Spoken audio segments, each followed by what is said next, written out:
Welcome back to the Market Frontlines. I'm Lyndsay Malchuk. Today, we're looking at a company that quietly rebuilt itself while most of the market was still arguing about cycles and sentiment. Now, Aspermont is not a legacy media story. It's a reinvention story. One that moved from ink and paper to data intelligence and subscription-driven insight, all while serving some of the most capital-intensive and geopolitically sensitive industries on the planet. Mining, energy, agriculture, defense. This is real assets with real money and real consequences. Now, the person steering that shift isn't interested in hype. He's focused on execution, on discipline, and building something that actually lasts. I'm sitting down with Alex Kent, Managing Director of Aspermont Limited. Alex, welcome to the show. It's so great to have you here. Lyndsay, it's great to see you again. Great to be here. Thank you. Now, I have so many questions, so let me start here then, because this is where I think the real misunderstanding still sits in the market. Aspermont still gets framed like a publisher that added some tech. However, that misses the point. So when you think about the next 3 years, Alex, how do you actually personally define success for Aspermont? And, leaning into that further, what does winning actually look like in a world where information is abundant and conviction is very rare nowadays? Yeah, thanks. It's a good question. I would say in the last 20 years, Aspermont has gone through 3 transitions, but probably more realistically logical evolutions. If I look at sort of Aspermont from 1890 all the way up until the 2000s, about 100% of its revenue would have been in print advertising. Aspermont was actually a digital pioneer in the early 2000s. They were one of the first organizations to put up paywall content at the time when everyone said the internet was free. But it wasn't really until about 2014 that the transition to digital started to occur. And that mix between print advertising, digital advertising moved to a sort of a 70-30. I took over Aspermont 2015. We had a nub of subscriptions with inside of the business. We were facing structural decline in print advertising. The largest pandemic for B2B publishers was not COVID, it was the internet. And most traditional publishers, as you know, passed away, on the journey. We worked with a nub of subscriptions. We'd always believed in high quality content. And we transitioned the third phase of Aspermont from print to digital and then digital to a SaaS company. A SaaS company built under what is now 37 consecutive quarters of growth in subscriptions revenue at the same time whilst we've waxed and waned on the advertising side. But the bit that's exciting now and goes to your question on the next few years is as Aspermont has now built the infrastructure for a successful subscriptions business and has a film of engagement around the global mining sector. We have 3 million engaged users. There is enormous amount underneath that film of product diffusion, monetization opportunities. And for us, more specifically, that's data and intelligence. Now, right now, there's plenty of players out there in the data intelligence space and lots of them who are providing solutions for the mining sector, S&P, Bloomberg, Reuters, and then others who do it more specifically. So why can Aspermont win? Very simple. Number one, we're entirely focused on the mining sector, and we are entirely focused on 2 segments of the market in terms of building data and intelligence tools that will enable better decision-making for the largest mining companies in the world and for the largest suppliers within inside of the $4 trillion ecosystem. That's number one, is focus. Number 2 is we have engagement with this audience via our news, information, and editorial services. They are engaging with us on a day-to-day. So we are talking to live customers. And we've been trusted for over 200 years. And trust, as we know in media, in an era of fake news and misinformation and the rest of it is a key thing. People have been paying a lot of money for subscriptions to Aspermont services for a number of years. But the most important one, and the largest competitive moat that sits around this business that no one else can compete with, is the 560 years worth of combined proprietary data that we have in our print archives. Mining Journal is 190 years old. Its younger sister, Mining Magazine was actually started by a US president, Herbert Hoover. It's 115 years old. And when you add up all of, I think Aspermont's youngest publication is 25 years old, which is an internet brand. And when you add up the collective, we have more than 560 years worth of content that we are digitalizing. We have 100 to 150 journalists worldwide and analysts who are writing over 100 primary news articles, stories, thought pieces, data every single day. So that is our moat. And that's why we can win. I mean, how do I follow that? That is incredible. I want to build on it a little bit then. And the transformation itself is what investors find both fascinating as well as confusing. So you took a business rooted in print and rebuilt it into a data and intelligence platform serving global markets. So, Alex, from your perspective then, what has mattered most in making that transition work at scale? And further to that, why does this management team have the right mix to carry it forward? Yeah, the truth to that answer is Aspermont wasn't prepared for that transition. The Aspermont that existed back in 2014 died. You had a company then that had $40 million of turnover, of which 87% of that turnover was in print advertising and live events. Revenues collapsed within 18 months down to 7 million. There's not many companies that go through such a large quantum of revenue disruption and don't die. And that is the reason why most other B2B organizations did die. We had a strong shareholder register. We had some strong people with fortitude.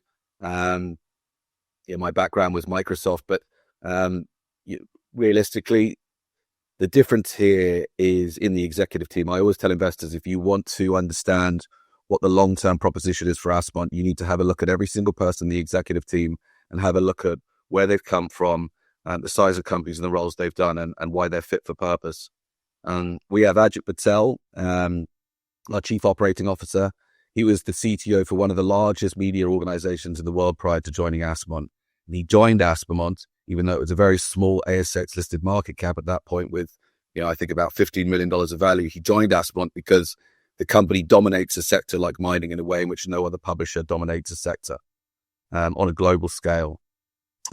His whole background is rooted in technology and data, and he's been an absolute pioneer in terms of the delivery of tech infrastructure that's underpinned our success over the last few years. Nishal Kameja, our CFO, was the ex-CFO for Equifax, the largest data company in the world. On our board, we have Graham McCracken. Graham was the CTO for Relx. That's a £66 billion, the largest media organization globally on the B2B side. And Graham was also responsible. He was the CEO for a number of data businesses that span out of assets that they had at Relx. For example, he was the CEO of ProAgrico, which is one of the largest agricultural data platforms in the world, which came from Farmers Weekly. So succinctly, we have the people who have actually managed these transitions before at a much higher level in much larger companies. And we've all come together recognizing the opportunity that Aspermont has with its 200 years connection to this global mining sector, and the opportunity, to do something pretty great here. Because the reality is for our sector, for mining, if not us, then who?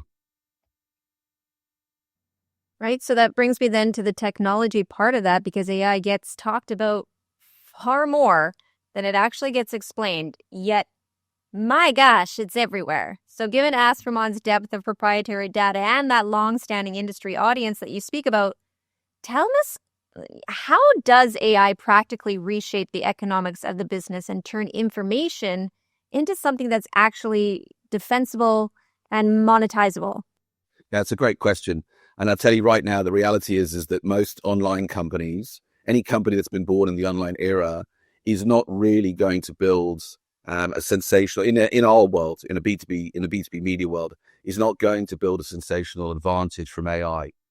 AI is going to give an improvement in UX for their existing subscribers. But what AI can do is help cut through the clutter and get the answers from vast quantums of data. Now, if you've lived in the internet era, most of your data is already well schemed. it's metadata, it's classified, it's already been architected for whatever search engines that you might be using. So the natural advantages you're going to get from AI is a UX improvement on speed, probably. And for us, though, it's totally different.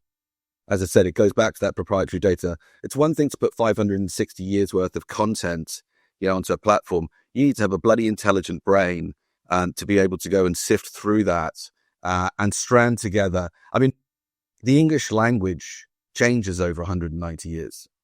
Broadcasting meant something totally different 200 years ago than what it means today. So you need a brain that can, first of all, understand the natural progression of language. And then you also need a brain that can understand the language of the segment that you're operating in. Back in 2007, when I started in Aspermont, we built semantic search engines with a US company that had originally built the first search engines for the US government. It was a company called Convera. And we built semantic search ontologies and intellect languages for the sectors that we served in. So we explained to the engine things like board and pillar is the same as room and pillar in terms of mining, that OSM equals the office of surface mining, that longwalls is a type of underground mining.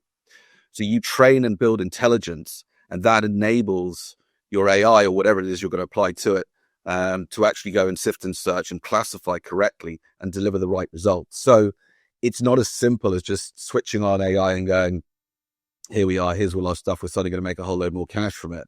But we will be able to, because AI is an enabler. It's the same way back 10 years ago, everybody said, we're tech companies, we're going into tech. Well, you're not tech companies. You're just enabled by technology. Aspermont was massively enabled by technology to build a SaaS business. Aspermont will be massively enabled by AI, machine learning, and probably more importantly, quantum, to become a great data and intelligence company. But it's the proprietary data assets is where the IP sit. AI is just an enabler. And everyone talks about it because it's faddish. It's like talking about rare earths to drive your investor story. But most of it is BS, frankly. Well, that's what I think a lot of people forget is that AI it's not going to take over your job. It's not going to do that. However, it will make it easier. And what people also don't realize is you can customize those prompts. You don't just go on and put, something general. You can get so detailed with that, which is going to only help, especially in what you guys do, to really zone in on what it is exactly that you're looking for. So it's nice. AI has existed forever, right, Lyndsay? I mean, you and I both know. I mean, look at Google. Yeah. Ever since Google came out, look at how those search rankings change over time. They change based on behavioral usage. The more people that actually select that restaurant, the higher it starts to move up that list, and the more Google recognizes it as the best restaurant to go to. So the fusion between human and machine is the optimization that we're going to see at just a high level scale with AI. But Google's the perfect example of AI in action, fusion, I mean, anyone who can access the internet, anyone who can access Google, the least intelligent person in the world is smarter than Einstein in terms of the speed in which they can access information. That's the change. But it's a rising tide for all of us. And you're absolutely right. There will be roles that clients probably can start to automate. But at the same time, those that embrace it will just simply get higher productivity from their roles. And in our worlds, I mean, let's think about this in a mining context and think about our proprietary data. And let's think about the job of an investor. Let's think about the job of an exploration manager. Wouldn't it be wonderful to be able to use a tool to sift through hundreds of years worth of information on a particular deposit and asset that has been explored many times over that sort of lineage and the rest of it, to actually see, what the investment potential of this thing is. Why was that resource not adopted beforehand? There's treasure troves of information in there, and then it's a speed and a UX enabler. Well, let's zoom out from here a little bit. I mean, your customers operate inside some very real geopolitical and capital constrained environments. So with that rising resource nationalism, supply chain realignment, and the shifting capital flows, how does the current global landscape strengthen Aspermont's positioning and shape where you focus geographically and commercially over the next few years? Yeah, it's a great question. I mean, look, we are a global business and we are focused globally. There's markets that we could have deeper penetration in. I mean, probably since about 2008-9, we've wanted to turn our services multilingual. But for an organization like us, the cost quotient of doing that has been quite high, because even though there's been technology that has been able to get you 85% of the way there in terms of translation software, when you're an organization like Aspermont and you charge your content for a premium, 89%, 95%, 98% isn't good enough. But now we're at that dawn where actually multilingual software, with AI and the rest of it, is actually going to help us get there. And we had a project called Esperanto that we started a number of years ago, and we parked for a second because we realized technology was going to help get us there. So in answer to your first question, Aspermont is not far away from being able to translate all of its services into every single language that will be useful for the mining sector. Yeah, it is. It's a mind blower, because I often ask people this question, but I won't put you on the spot, Lyndsay. Not that I think you'd get it wrong. But I often ask people, what percentage of the world's population do they think speaks English at a basic level? And everyone overranks it. But the answer is 25%. So can you imagine the market size impact that Aspermont is going to have simply by being able to publish its content in all other languages across the globe and all of its other proprietary content? So number one, that's a 2.5x market size expansion opportunity for us. And that's coming soon. Well, that's where a lot of companies are actually losing so much business, is because they're stopping at just one language. I mean, even Instagram, you can translate absolutely any post into whatever language you want now. Absolutely. And look, and in answer to the second part of your question, I mean, we do a lot of work with central governments, and an increasing amount of work with central governments. The demand curve for critical minerals has been voracious for a decade. And the conversation has all been around the electrical, the EV revolution and the electric revolution, all the rest of it. But we are going into a time of unprecedented resource nationalism. And I mean, if you imagine the 1930s and what was going on in Europe at that point in time, with a large company, a large country looking to build all of its own raw materials and own them inside of its own country, was an enormous drive. Now imagine every single other country around the world doing something similar, because the reality is, when you talk to a lot of central governments, they will say that between China and America, one of them is their competitor and the other one they don't trust anymore. And they need to actually protect themselves and their own regions, their own partners in a different way. So countries that are now going headlong into mineral exploration are not doing it in a way in which Australia and Canada did it for hundreds of years to actually sell it to the rest of the world. They're doing it to own those quantities themselves. And they actually are becoming net buyers of other minerals across the world. And it's across all minerals and metals. I mean, industrial minerals has been an unloved sector forever, but you now see the demands on even things like ilmenite, antimony, garnets, whatever, non-sexy commodities. So I don't think we'll have ever seen a demand like we are seeing now. And the reality is the supply side hasn't changed. The lack of investment in junior mining exploration companies over the last 10 years has been outstanding, based on the demand shifts. And the reality is that from exploration to mine development, pretty much the fastest you're going to be able to do it in a seriously cool jurisdiction is about 8 years. I mean, if you're in Europe, you could wait for about 40 years and get nowhere close to it. They'll speed that up now, of course. So that itself is, that has massive pricing pressure. And with pricing pressure comes different economics. And so for an organization like Aspermont that talks globally to this sector, we have a natural advantage to be highly leveraged on the upside, let's say.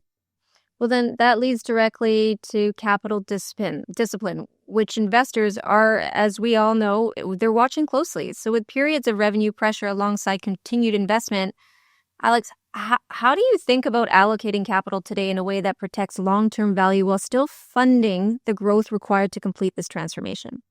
Yeah, perfect question, right? And that's the reality. Is are you building a company for short-term profitability or for long-term profitability? We're building one for long-term profitability. That means you need to make investment, but obviously you need to moderate that investment, with your available capital, and also your accesses and sources, of capital. When I took over Aspermont, we were $13.5 million of debt. We were burning $6 million cash that year. We had God knows how many CEOs, 100 legal cases, and the whole thing was an absolute shambles. We brought the company, my management team brought the company back to a point where we had zero debt, a position we had today. We built up $7 million cash in our bank, and we told our investors we were going to invest, that we were going to build a data and intelligence business, and that would require infrastructure, it would require people, and eventually it would require licensing of other data sources and things to go about that. We've been investing in building that data and building an architecture called Skywave, for the last few years, and that will continue. So in terms of where we're going to allocate capital that we have right now, our primary focus is absolutely on the data intelligence side, building our proprietary data layer, which we're doing at the moment, the ChatGPT for the mining sector, if you will. We did a large contract with one of the top 3 miners at the back end of last year, which has helped sort of fuel the speed in which we can move at. But building a proprietary data layer, putting some of our data products on top of that, products for the largest mining companies in the world, products for the largest suppliers in the world, and then actually being able to map the entire mining ecosystem from pre-exploration, exploration, mine, port, and every single project in the pipeline along it. We're going to be able to see supply chain, supply side intelligence in a way in which no other organization's ever been able to deliver. And for investors and for mining companies and for pricing agencies, when they map their own demand functions on top of that, we're going to be able to give them products that will transform their visibility to make long-range forecasts on pricing and other things. So we're the only people to do it. But that's you're right. We have to stay within disciplines.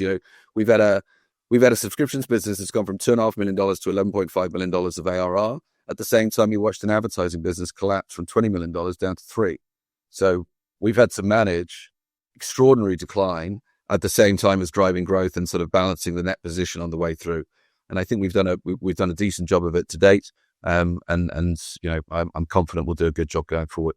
Yeah, well, you've done a trailblazing job. Really, you completely pivoted, and that's really what it's all about. So before I let you go, though, Alex, I want to talk leadership and execution. You're running a digitally capable but globally distributed organization that has moved through multiple phases of change. Looking back now, what has the cultural evolution taught you about leading through transformation and pushing further? And what excites you most about the next 12 to 24 months for shareholders, customers, and even your people? Yeah, it's an interesting one. I think Aspermont started with a very clan-based type sort of culture, a family values culture in Perth. During the 1990s, it became quite acquisitive in the early 2000s, and that brought in quite a corporate culture, for better or for worse, I would say. The company has culturally had to become very market focused, very bottom line focused from the time when I took on, fundamentally because the financial position of the business was poor. But we're leading more into an adocratic society now, more innovative one, flat hierarchy, and something where all ideas and grassroots, grassroots ideas and the rest of it is starting to come through. We've defined a set of values within inside of our organization that we believe will help us in our hiring and in our retention strategies around our people, which are our principal assets. We want a collaborative business. We want an agile business. We want an innovative business. We want personal responsibility, but also be more dog. We want bravery and we want enthusiasm. And I believe at Aspermont, those values are well entrenched, have been set over the last 18 months, are going to help us on the next phase of our journey, and are a guiding light behind how we bring new people into our organization. Your last question is the easiest one. What excites me? A lot, pretty much everything. If anyone's been more dog, I'm probably one of the most enthusiastic people, in the world, as people will know. But look, I sat in an interview room with Ajay Patel in 2013 and talked to him about building a data business at a point in time when he was running as a CTO, one of the largest companies in the world. And when he joined the business, we weren't able to do that because suddenly the whole world collapsed, the business collapsed, and we had to do a whole load of other things. To have finally got to a point 10 years later where we are at the starting point of that new journey is incredibly exciting. To have contracts like we've had with Rio Tinto last year and with one or two others, validates the types of data products that we can bring to market is hugely exciting. And, we're going to roll our sleeves up and get in there and have a fight with some of the guys who are a lot bigger than us as well and keep focus on it. So, it's pretty exciting. And I haven't even talked about our and I won't on this call because we don't have time, but there's a little secret weapon we've got called Nexus, which is starting to really fire up as well. It's our own marketing agency, and I'm excited about it all. There we go. So the plot thickens. We're all at the edge of our seats. So we'll put a pause here so that we can bring you back and definitely unpack all of that more soon. Thank you again for joining us. Great to be on the show. Thanks, Lyndsay. Appreciate it.